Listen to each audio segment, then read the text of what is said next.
Še za spat, kajti z nami je še vsestranski umetnik Matjaž Pikalo, ki je med drugim tudi pisatelj. Zanj pa legenda pravi, da je ob rojstvu najprej kihnil, nato pa spal 3 dni in 3 noči. Očitno se je takrat tako dobro naspal, da je lahko kasneje v življenju počel veliko zanimivih reči. Tudi nastopal v cirkusu, bil vzgojitelj v vrtcu, urednikoval v literarni založbi, igral v glasbeni skupini, nastopal v glasih na televiziji, v filmu in gledališču, delal v muzeju, prodajal parfume in avtomobile, študiral, doštudiral, plesal balet, treniral boks in kandidiral za predsednika države. Ko pa je napisal knjigo Luža, je zanjo dobil nagrado Večernica. Matjaž Pikalo.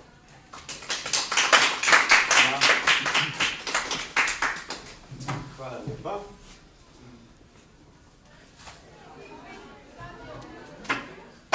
Po naključju imam to knjigo s sabo.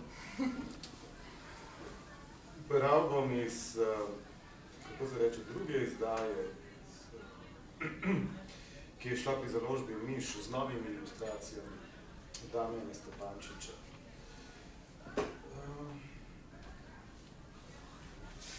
Ene 2 let nazaj je šla in prej sem videl, da je dobila pred leti tudi zlato hruško.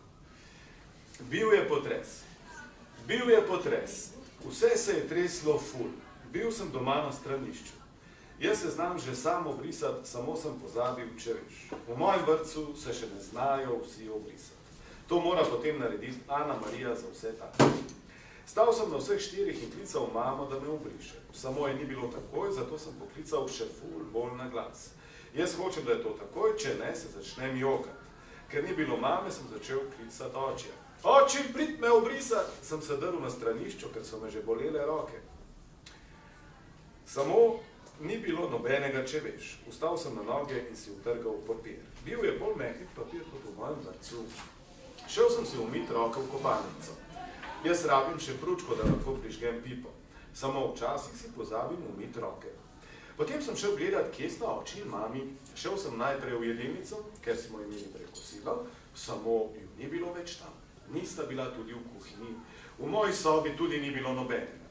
Bila sta v svoji sobi, samo sta bila na postelji. Postelja se je tresla, ker je bil potres. O, šit, je rekel oči. Kaj je rekla mami? O, ne, je rekla, ko je zagledala mene. Kaj delata, sem rekel jaz. Igrava se oči in mame, je rekel oči. O, mater, v kuhinji sem pozabil ugasniti plin. Ja, rana, ne znaš trkati, je rekla mama. Če me pa nobeden ni prišel obrisati, sem rekel jaz. V vrtcu sem to najprej povedal Ana Mariji in vsem drugim, kaj sem videl. Lana je rekla, da je tudi ona videla svojega očija in mamico tako na postelji. Ona dva sta delala otroka, ker ona to ve, kako to gre. V mojem vrtcu je bila na vrsti moja mami, da bo dežurna. V mojem vrtcu mora biti kar naprej kdo dežurni, to hoče mito. Dežurni so zato, da pomagajo Ana Mariji, ker ne more vsega sama. Če kdo dežurni, je bolj prav za otroke. Tepli smo se, kdo bo v viseči mreži. Najbolj sta se tepla Mak in Maj. Jaz smo za drugo leto pusta Batman, samo to hoče biti tudi Milenca. Prebrala je že Batmana. Zdaj govori, da je ona Batman. Misli, da je poglavar od vseh netopirjev in ljudi in da je visečka njena. Zato se je stepla z onima 2. Tepli so se zares. Ker je bila ona samo ena ženska, ji je pomagal njen brat Ernej. Tepli smo se vsi, samo Kolumbija ne. On je odkril, da se lahko tepe sam. Tepel se je poriti, da ga je bolelo zares. On se pa tepe, je rekla Ela. Kar naj se tepe, je rekla Ana Marija. Mislim, ne, dost je. To pomeni too much. Če ona reče too much, potem je dost. Morala je poslati Maka in Maja v kot, da je bilo too much dost. Ko je prišla moja mami, da bo dežurna, sem se začel jokati. Dobro, pa zakaj se zdaj dereš, je rekla. Nisem mi povedal zakaj, ker nisem vedel. Samo da sem jo zagledal, sem se že začel jokati. Eni otroci se jokajo zato, ker nočejo, da so njihovi oči in mamice dežurni v vrtcu. Potem se igrajo z drugimi otroki, tudi onimi, ki še niso v veliki skupini. Zato se eni jokajo, ker imajo dežurni radi tudi druge otroke, ne samo svoje. Jaz bi raje, da ni dežurnih v mojem vrtcu in da imata oči in mami rada samo mene.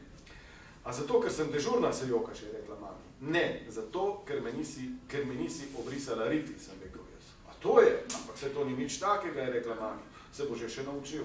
Saj še znam, sem rekel jaz, samo da včasih pozabim, če veš. Samo mami, ni samo to.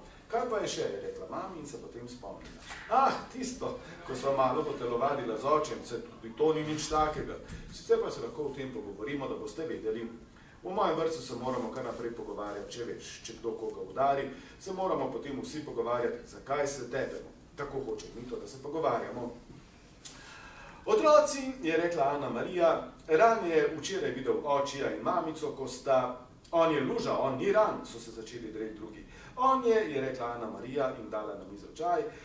No, povej, kaj sta delala oči in mamica. Tresla sta se, sem rekel jaz. Bil je potres. Mak in Maj sta se začela pretepati, kdo bo pil čaj prvi. Tišina, se je zadrla Ana Marija, samo ona se ne bi smela. Mislim pa, kaj je danes z vami? Kakšen čuden dan. Glejte, otroci, je rekla moja mami, ki je bila kavo, ne čaja. Moški in ženska se ne treseta kot pri potresu, ampak se imata rada. Če se imata zelo rada, torej, če se zelo treseta, da boste lažje razumeli, dobita za darilo otroka. Ja, menda ne, je rekla Lana, to se pa ve, ne, da otrok ne nosijo štorkle, ampak da jih rodimo me ženske, ne. Jaz se bom poročil z Lano, ko bom velik, ker ona tako lepo govori. Ona je tudi najlepša od vseh deklic v vrtcu. Ona hoče biti taka kot njena Barbika. Ja, samo mene je prinesel helikopter, je rekla Tisa, ker je morala mami na urgenco. Urgenca pomeni to, da se je rodila hitro. To pomeni, da je hitro padla ven iz trebuha. Ona je zdaj najboljša prijateljica od Nike, zato je skregana z Lano. No, je rekla Ana Marija, tukaj imamo tudi knjigo, v kateri je vse o tem, kako se rodi otrok. Ja, saj vem, ker sem že brala to knjigo, je rekla Milenca. Kako si brala knjigo, če so pa v njej same slike, je vprašala Ana Marija. Ja, pa sem, je rekla Milenca. Najprej je potapljač od očija, ki ima repet, da plava v krogec od mame in potem iz obeh nastane oreh in potem raste in dobi glavo in noge in roke in prste na rokah in potem samo še raste in raste, samo da ni več oreh in nima več repka, ko se rodi. To je vse v maminem trebuhu, kjer je kot v vati, samo se vse sliši od zunaj. Jaz sem vse slišala, kaj je takrat pela mami, ko sem bila v trebuhu in zato vem. Milenca je zraven požirala slino, ko je to govorila. Samo mi ne smemo zraven požirati sline, ko govorimo, ker moramo govoriti lepo. Potem smo gledali knjigo, ki nam jo je kazala Ana Marija. Bile so slike od očija in mame, če veš. Bile so še druge slike, samo nismo mogli videti vseh, zato smo se začeli prerivati. Mak in Maj sta se začela najbolj prerivati od vseh. Ona dva sta se že spet tepla. Kolumbija je splezal na mizo, da bi bolje videl. Lana se je pripirala s Tiso, da naj da glavo dol. Tisa je večja od Lane, samo Lana je bolj pametna. Pa kaj je z vami, je rekla Ana Marija, a ste čisto obsedeni, takoj dol z mize. Morala je pomagati moje mami, da nas je dobila narazen, ker so se vsi tepli. Samo jaz se nisem tepel, ker sem pil čaj. Če me nobene ne gleda, lahko popijem ful čaja, če hočem. Mene je pa rodil moj oči, je rekla Ela. Kako te je rodil tvoj oči, je vprašala Ana Marija. Ja, iz klebuha, ko ima tako velikega, je rekla Ela. Potem se nam na srečo ni bilo več treba pogovarjati. Z Lano sva se igrala očija in mamico. Bila sva v hiši od mojega vrtca. Samo to ni prava hiša, če veš, ker je iz blaga. Jaz sem zakril okno z ogrinjalo. Ogrinjalo imam, če se igram viteza. Nič se ni videlo v hišo. Če kdo hoče v mojo hišo, tudi mora potrkati. Z Lano sva se slekla oba, če veš. Rekel sem Lani, naj se uleže, jaz sem se ulegal potem na njo. Ja, kaj se pa vidva gresta, je rekla kar naenkrat moja mami. Ona ni potrkala, samo je pogledala skozi okno, kje sem jaz. Ona je mene klicala, da gre domov, samo je nisem slišal, ker je bil potres, če veš. Treseva se, sem rekel jaz. Samo midva sva se tresla, zato, ker sva se oba smejala. Mami je rekla, naj se igrava kaj bolj pametnega, recimo spomin. To je memory, če veš. Lana je rekla na koncu, da bi se lahko obril, ker je tako slišala od svoje mamice. Samo, potem je Lana dobila trebuh, ker je v njem imela otroka. Pod obleko si je dala balon. Ona je bila zdaj noseča. Jaz sem se oblekel v zdravnika, dal sem si gor ogrinjalo, ker nisem imel halje. Imel sem tudi očala in klešče. Potem se je Lana ulegla na blazino, ker se bo rodil otrok. Balon je dala stran in si za obleko dala medvedka. Imela je obleko na zadrgo spredaj. Ko se je rodil moj otrok, sem moral s kleščami odpreti zadrgo, da sem dobil medvedka ven. Potegnil sem ga ven za nogo. Potem sem ga udaril po ritki, ker mi je mami rekla, da sem se jaz tako rodil. Prinesel sem vodo v lončku, samo tako, da me ni videla Ana Marija. Medvedka sem umil povsod, da sem bil moker tudi jaz povsod. Medvedka sem obrisal in rekel Lani, da ima fantka. Ona mi je vzela medvedka in govorila, moj otrok, moj otrok. Tako je ona videla po televiziji pri babici. Medvedka je oblekla v obleklice od svoje punčke. Dala mu je zapiti stekleničke, ker medvedek še ni mogel jesti kosila. Kosilo smo imeli mi, klicala nas je Ana Marija. Kje smo? Dežurna za kosilo sva bila jaz in Lana. Dobila sva predpasnika in začela deliti pribor. Ona je delila vilice in žlice, jaz pa krožnike. Ko bom velik, se bom poročil z njo. Imela bova čisto ta pravega otroka, če veš.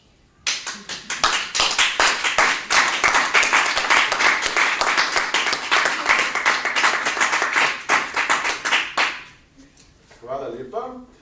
No, preden sem prišel sem pa opazil na založbi Koga eno mojo knjigo z naslovom Dvojna podaja, ki so jo napisala skupaj z Davidom Šalamunom in če dovolite, vam preberem kaj iz nje. A imamo še toliko časa? Ste še razpoloženi za poslušanje? Dobro. Naj povem, da je bila to pravzaprav neka moja ideja, da bi daj bral za vas, še takrat, ko sem bil študent, seveda povezan tudi s tem, da bi se lahko preživljal, takrat je bilo to kar razširjeno med študenti. Se ne vem, hiša je bila tamle na Mirju, no, ampak kam so moji kolegi hodili snemati. Takrat sem potem pa začel delati na Radiu Študent poleg študija, kot napovedovalec. No, in hočem reči, da vse se nekako, skoraj vsaka ideja se nekako uresniči in glejte, me tukaj 30 let. Pozneje vam z veseljem berem celo iz svojih knjig, kar se takrat ljudi mislili samo povedali. Torej, dragi David, hvala za podajo. Tudi jaz sem najprej stanoval v hiši tako kot ti. To je bilo na fari pri Prevaljah. Hišo je zgradil moj deda. Bil je rudar, pa tudi zidar. Zidake in strešnike za hišo je napravil sam. Ko je bil že star, mu je v oko brizgnilo apno. Ostal je brez očesa. Potem je nosil umetno oko. V hiši nas je živelo 16-17 ljudi. Imeli smo eno stranišče, kopalnice ni bilo. Mi smo se umivali kar v sobi, ki je bila kuhinja, jedilnica in dnevna soba hkrati. Nekoč me je mama po kopanju posadila na vročo ploščo. Zavpil sem, ker me je speklo. Mama je pozabila, da je pred tem na plošči segrela vodo. Sicer pa je moj prvi spomin v življenju to, kako stojim v svoji posteljici. Z rokami se držim za lesene rešetke in jih tresem, da bi zbudil očeta in mamo, ki sta spala v sosednji postelji. Grozno je ropotalo. Danes, ko sem zaradi svojega pisanja doživel že marsikatero nevšečnost, vidim v tem zanimivo simboliko. Nisem sicer bil poslan za rešetke, sem pa bil obsojen. Iz življenja v naši družinski hiši se spomnim precej dogodkov, tudi tistih, za katere mislijo, da se jih ne, pa tudi tistih, za katere bi bilo bolje, da bi jih pozabil, ali pa so postali tabu. Stanovali smo v zgornjem nadstropju hiše. V pritličje, kjer sta stanovala dedek in babica, so vodile strme lesene stopnice. Stopnišče se mi je zdelo kot brezno. Stopnic sem se bal. Večkrat sem pod njih tudi padel. Spodrsnilo mi je in že sem se znašel na zadnji plati, po kateri sem se podričal na dno stopnic. Ko sem bil nekoliko večji, sem po stopnicah kolovratil s kotalkami. Stričev svak je bil godec, igral je na harmoniko. Imel je navado, da se je postavil na balkon, potem pa široko raztegnil meh. Zraven je tudi pel. Slišalo se ga je po celi vasi. Ne spomnim pa se samo dogodkov, spomnim se tudi naravnih pojavov, predvsem mraza. Pozimi je bilo namreč v naši spalnici tako mrzlo, da se je na stenah čez noč naredila tenka plast ledu. Zaradi našega dihanja, zaradi naše tople sape se je naredil kondens, na stenah so se pojavile kapljice in zaradi mrazu zmrznile. Zjutraj je bila spalnica v ledenem oklepu. Bilo je tudi obdobje, ko so se tresla tla. Kar naenkrat je zaropotalo, stene so se zamajale, pohištvo se je premaknilo. Luster je zanihal v zraku. Od takrat smo še nekajkrat repetali pred potresom. O nevarnosti pred njim so nas obveščali po radiju in televiziji. Zajel me je preplah. V skladu z navodili sem pripravil vse potrebno za morebitno evakuacijo. Odeje, obleke, hrano in pijačo.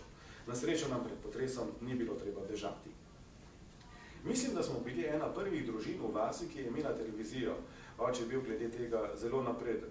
Najprej je nabavil radijski sprejemnik, nato še televizijskega. To je bilo v 60-ih letih. Radio je imel tudi gramofon. Starša sta imela lepo zbirko malih plošč. V glavnem so bile to pesmi slovenskih in jugoslovanskih izvajalcev. Nekaj je bilo tudi tujih, na primer mehiških. Kasneje sem te plošče nespametno zapravil na Radiu Študent. V eter sem jih predvajal za zabavo. Potem jih je vzel veter. Televizor je bil seveda črno-bel, to je bila ogromna škatla. Na vrhu televizorja je večkrat spala naša mačka. Ležala je tam in se grela. Ker smo bili edini, ki smo imeli televizijo, so jo k nam prihajali gledati tudi drugi. Gledanje televizije je bil takrat družabni dogodek. O tem sem delal tudi diplomsko nalogo. Vpliv televizije na način življenja. Predvajale so se domače in tuje nanizanke, kot sta Decameron, Mesece Peyton. Oddaje za otroke, kot sta Naočnik in Očalnik. Po televiziji sem gledal prenos Poleta na Luno. Kazali so črno-bele posnetke iz Vietnamske vojne. Zvečer so bili na sporedu filmi, ki pa jih takrat še nisem smel gledati, ker sem moral zgodaj spati. Ležal sem v spalnici in poslušal dialoge, ki so jih govorili ameriški igralci. Večkrat zaradi hrupa, ki ga je zganjala televizija, nisem mogel zaspati, ali pa sem se zaradi tega zbudil. V 70-ih so se pojavili barvni sprejemniki. Televizor je postal v kupcu dostopnejši. Imeli smo sosedo, ki se je zelo zanimala za šport, predvsem za boks. Ta je zanimal tudi mene. Z očetom sva ostajala sredi noči, da sva lahko gledala neposredne prenose dvobojev, v katerih je boksal Cassius Clay alias Mohamed Ali. Luč je gorela tudi pri sosedih. Že odkar pomnim, pa smo seveda igrali tudi nogomet. Igrali smo ga na asfaltu, cesti, okoliških travnikih in nogometnem stadionu Korotar. Bil je to majhen stadion s betonsko tribuno in lesenimi klopmi, s slačilnicami in s bifejem in s travnato zelenico. Na žogo sem bil očaran od prvega hipa, ko sem jo držal v roki. V vrtcu smo dobili koš na stojalo. Košarka me je popolnoma prevzela. Veseli me še danes. Neumorno sem tapkal žogo in jo metal na koš. Vsakič, ko je žoga padla skozi mrežico, me je prevzelo neizmerno zadovoljstvo. Danes vem, da je imelo to zadovoljstvo tudi zvezo s seksom. Potopiti žogo v koš, zabiti koš ali gol. Vse to močno spominja na spolni akt, na orgazem. Tega se takrat seveda še nisem zavedal, čeprav sem že pridno preganjal sošolke. Prej kot nad nogometom sem bil očaran nad košarko. Vzrok za to je bilo svetovno prvenstvo leta 70 v Ljubljani. To je bil takrat v Sloveniji in Jugoslaviji osrednji športni dogodek. Vsi so govorili o košarki, tudi pri nas, na vasi. Predsednik organizacijskega komiteja prvenstva in kasnejši jugoslovanski notranji minister Stane Dolanc je ob odprtju izrekel znameniti stavek: streljajmo žogami vseh vrst na koše in gole, ne bomo pa dovolili, da bi z jeklenimi kroglami streljali na ljudi. Protislovje je, da se je prav to začelo dogajati kakšnih 10 let kasneje, ko se je začelo gibanje za samostojnost Kosova. V 80-ih se je zvočni posnetek te izjave stalno predvajal na Radiu Študent, na katerem sem začel delati kot speaker. Jugoslavija je na prvenstvu postala svetovni prvak. To je bila velika stvar. Naslov svetovnega prvaka je bil obeležen tudi v knjigi. Še več, k knjigi je bila priložena tudi vinilka na 45 obratov s posnetkom omenjenega govora. Eden od košarkarjev se mi je še posebej vtisnil v spomin, Ivo Danev. Zapomnil sem si ga po metu čez glavo, ki je bil za nasprotnika ubijalski. Do tega igralca sem čutil strašno spoštovanje. Pravzaprav sem se ga kar malo bal. S kratko pristriženimi lasmi, s frizuro na krtačko, je bil videti kot vojak, strog in nepopustljiv. Predvsem pa je bil takšen tudi na igrišču. Torej tak, kakršen ga je pozneje v izvrstnem eseju z naslovom Demon Iva Daneva opisal Marjan Rožanc. Vse to sem pri tem izrednem igralcu slutil že takrat, le da si tega seveda nisem znal razložiti. Po značaju, po tekmovalnosti bi ga lahko primerjal z legendarnim Larryjem Birdom, tudi on ni popuščal nikomur. Trenutek, ko sta večna nasprotnika in takrat najboljša igralca na svetu, Isaiah Thomas in Magic Johnson, pretekno drugega prijateljsko potrepljala po zadnjici, je označil za konec košarke. Prvenstvo smo gledali po televiziji. 40 let po prvenstvu sem spoznal režiserja tega prenosa Staneta Škodlarja. Njegova vnukinja in moja hči sta sošolki. Med zimskimi počitnicami smo skupaj smučali v Kranjski Gori. Po smučanju nas je Sten, kot je rekel, naj ga kličem, povabil na kosilo v imenitno gostilno. Sten ni samo izvrsten režiser, je tudi izvrsten poznavalec gostiln. Za gostilniško mizo sem ga vprašal, kako je torej z njegovim Emijem, ki ga je leta 1984 prejel za prenos dviganja uteži na olimpijskih igrah v Los Angelesu. Odgovoril mi je, da je med prenosom ujel angleško princeso, ki se je pojavila na tekmovanju. Ko Ko je japonski dvigalec v teži zaradi prevelike obremenitve izgubil ravnotežje in padel v znak, se je princesa ustrašila in si z roko pokrila usta. Še večjo grimaso pa je napravila, ko je režiser njeno prvo reakcijo pokazal na projekciji v dvorani. Posnetek je v trenutku obkrožil svet. Stan mi je med pogovorom zaupal tudi, da ima doma posnetek košarkarske tekme med Jugoslavijo in Ameriko. Že nekaj časa si prizadevam, da bi mi ga posodil, da bom lahko podoživel odločilno tekmo, po kateri je bilo že jasno, da je Jugoslavija postala svetovni prvak. A bo dost? Ali vam še preberem 3 odstavke, pa neham s tem otroškim obdobjem. O košarki se je več govorilo tudi zato, ker je bilo svetovno nogometno prvenstvo v daljni Mehiki. Kljub temu se spomnim nogometaša s kratkim, zapomljivim imenom Pele. Igralec, katerega koža je bila črna kot kava, je imel na sebi svetlo majico, na kateri je bila številka 10. Govorilo se tudi o Garinčih in še o kakšnih Brazilcih, po katerih so se nemudoma poimenovali nogometaši, s katerimi sem se družil. Nogomet je postal medijsko popularen 4 leta pozneje, ko je bilo prvenstvo v Nemčiji. Idoli ljudstva so postali Gerd Müller, Franz Beckenbauer in Paul Breitner. Z vso silo pa je nogomet med nas udaril leta 1978, ko je bil mundial v Argentini. Takrat se je začelo govoriti o nogometašu, ki da je prigledel na naš planet z vesolja. Mali zeleni na mundialu sicer ni igral, kar je bil velik spodrsljaj argentinskega trenerja. Diego Armando Maradona. Na Fari sem živel do svojega 18. leta. Od tam sem šel naravnost v vojsko, potem pa na študij v Ljubljano. Najprej sem stanoval v Štepanskem naselju na ulici Belka Vlahoviča. Tam sem živel 1 leto. Ni mi bilo všeč. Stanovanje je bilo sicer čedno, lokacija pa ne.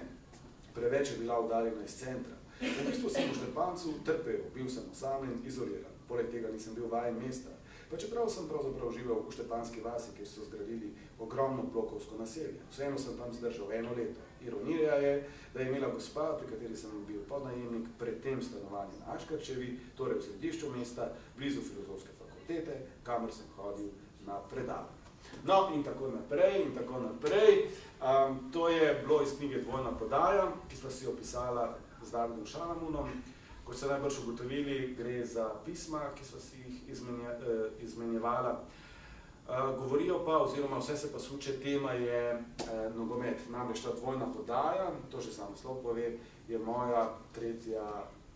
in zaenkrat zaključna knjiga o nogometu. Hvala lepa za poslušanje in naslišanje še kdaj.